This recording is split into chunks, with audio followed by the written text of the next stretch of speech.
Hi Vinyl Community, John here. So this is a continuation of another batch of records that I got through the summer 2016. Shortly before the summer kicked off, I discovered a new place to buy vinyl relatively close to where I am. It's a small town called Cowbridge.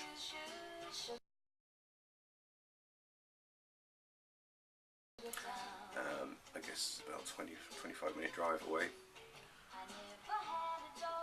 I've been there cruising the charity shops before, which aren't particularly great. Come back with one or two odd little things, but seldom do I find anything very good or anything like that there. But shortly before the summer, one of the ladies that worked in a particular charity shop said, "Oh, if you like records, you should try this other place." And she described to me a sort of like an antiques warehouse type thing. A bit like I don't know what you'd call it really, but it's a bit like a department store type thing, but it's, yeah, like second hand and mainly antique stuff. And it's sort of portioned up to various different traders. So people on there selling their stuff, you just go through and browse, and whatever you find and you want to buy, you know, they mark it up as, oh, this belongs to such and such person.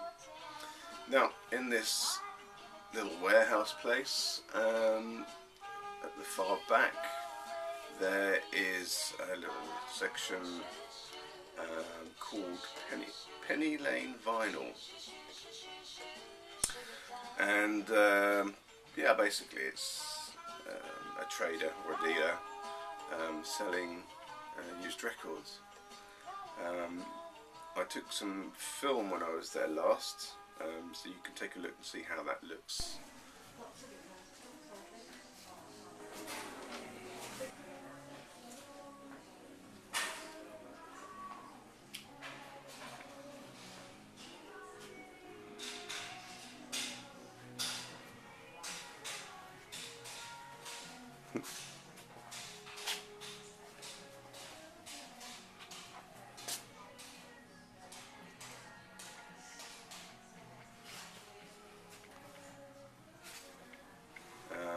Okay, so you get the point really. It's nothing sort of spectacular or anything like that. It's just a nice little corner where they have records that are perhaps a little bit more interesting than the average ones you're going to find in a charity shop, for instance.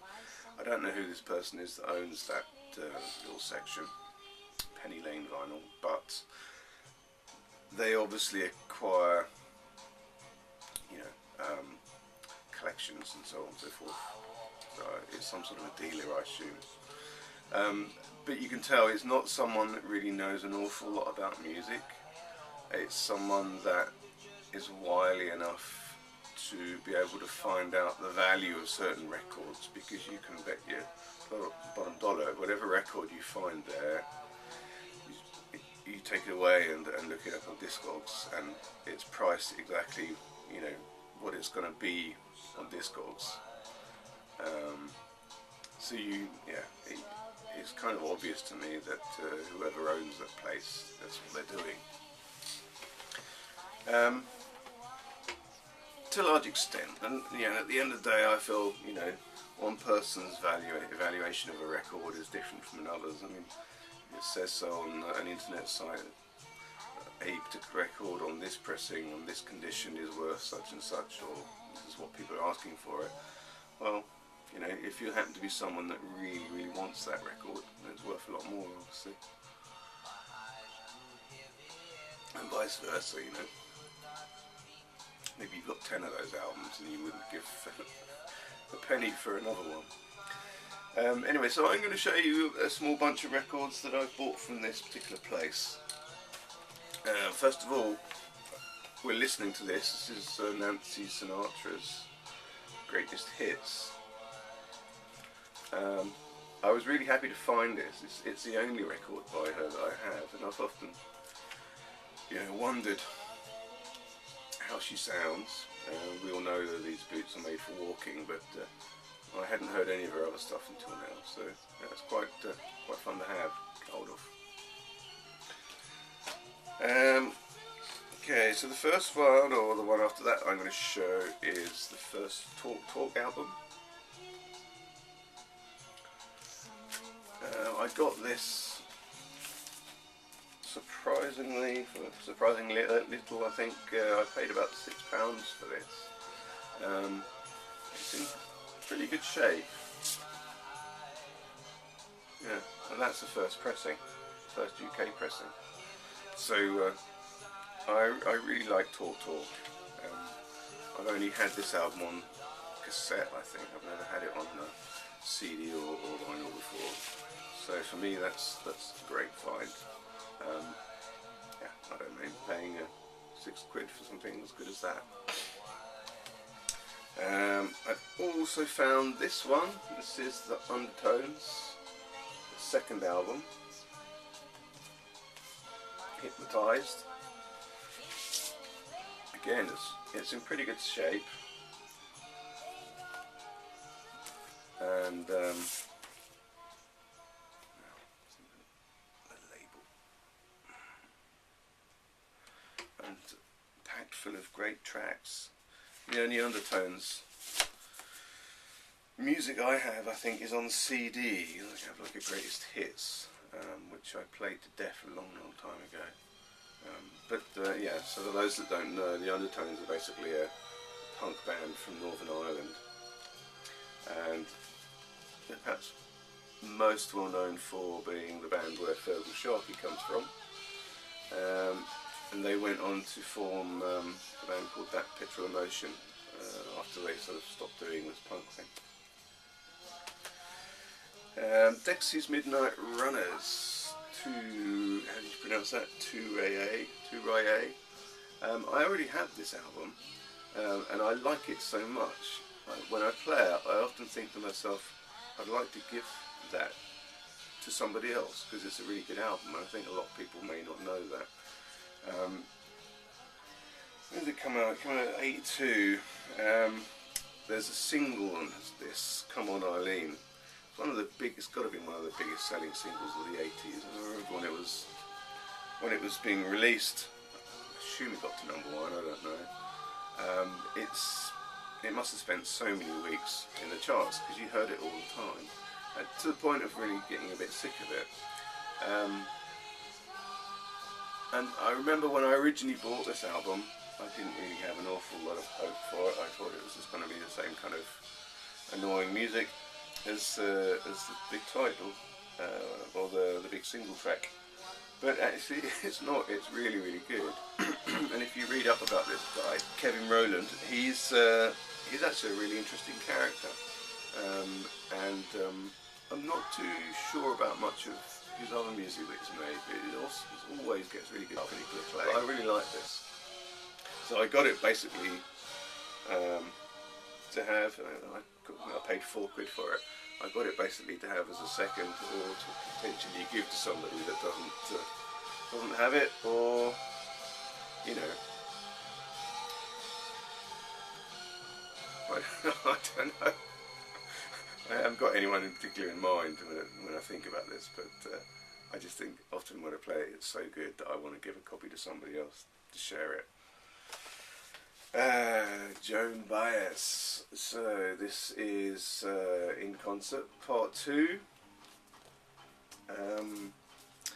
It's on Fontana, so it's got an alternative cover.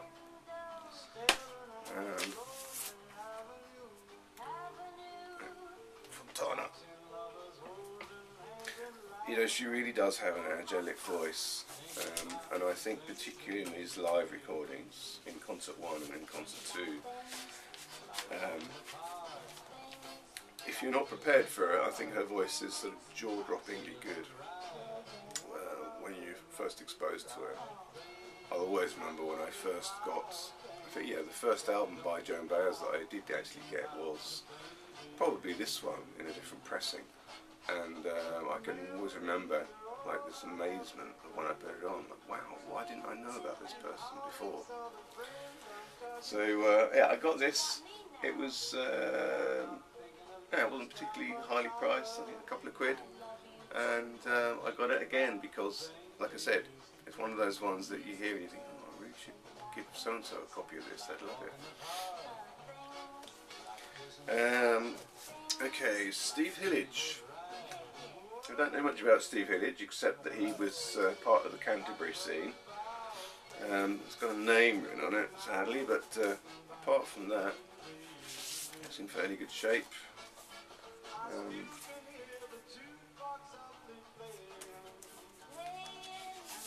I've got one of his albums. This is on Virgin. I've got one of his albums on vinyl, and I think I've got a few on CD. The one I have on vinyl is called L. I showed it in recent months, I think. Yeah, like I said, sort of Canterbury scene type music, I think, which I don't know much about. I haven't really spent that much time listening to it. I should really do when I get time. So, Call for Cats, their second album. If you look online, you can see that this is on A&M. You can see that there are alternative colourings for this particular album. I don't know why that is. I've seen like purple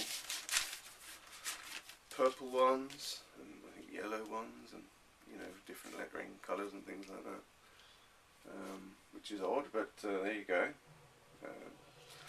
I got this because yeah, I've seen them being spoken about recently. Jools Holland is someone that's certainly someone worth taking notice of.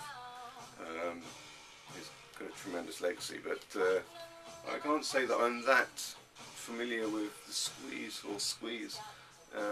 So I really got this with the intention of brushing up on them and seeing how good they really are.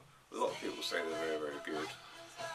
Vinyl Professor certainly likes them and rates them very highly. So anyway, that was a good find.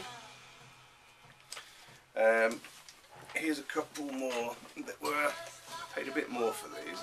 This is unusual for me. I don't spend this kind of money on records normally.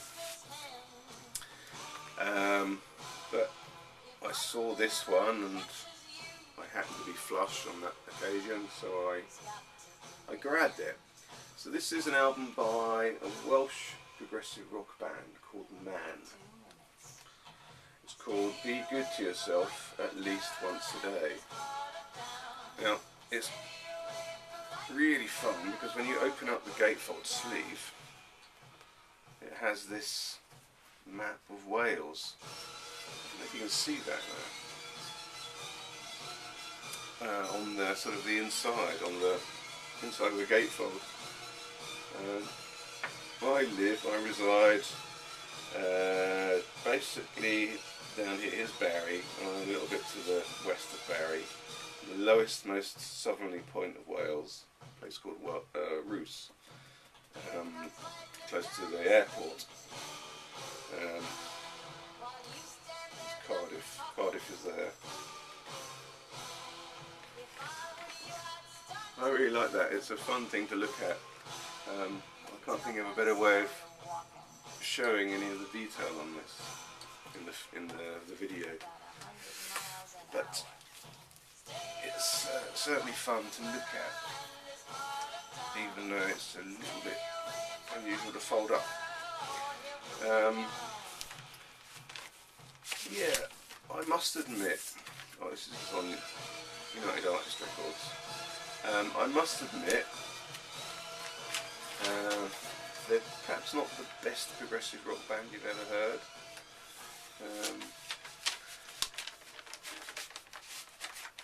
I mean, they're not a patch on Yes or Genesis or anything like that, or even Floyd or anything. But they're certainly worth investigating. Will I buy more of their records if I see them? But perhaps not for this price, unless they have this kind of uniqueness like that map or something. I paid quite a lot for this. I paid £20, which is a lot of money. I don't spend that money. I mean, that's more than a brand new record would cost. But I liked it until I splashed out. And this one cost me a little bit less. This is Tonto's Expanding Headband. Okay, I'm just sitting here editing this video now before I save it. And on the last bit I sort of spoke about this. I showed this is the last record that I show that I got from Penny Lane Vinyl in Cowbridge. It's called Tonto's Expanding Headband. That's the name of the band, and the album's called Zero Time. I paid about £12 for this. I just saw it and thought, wow, that looks amazing. Beautiful cover, really great condition. And it's released in 1972. Vinyl looks pretty great. It's on Atlantic. Yeah, it was complete by and by. I didn't know what this was. I just had a suspicion that it was important. So I got it and enjoyed reading up a little bit about it. Now I just tried to kind of explain roughly about this, but I realised, well, it probably warrants a video of its own. This album alone. Basically, you could say that Tonto's Expanding Headband Tonto is a large synthesizer, massive, great big thing. I'll put a picture here for you to see.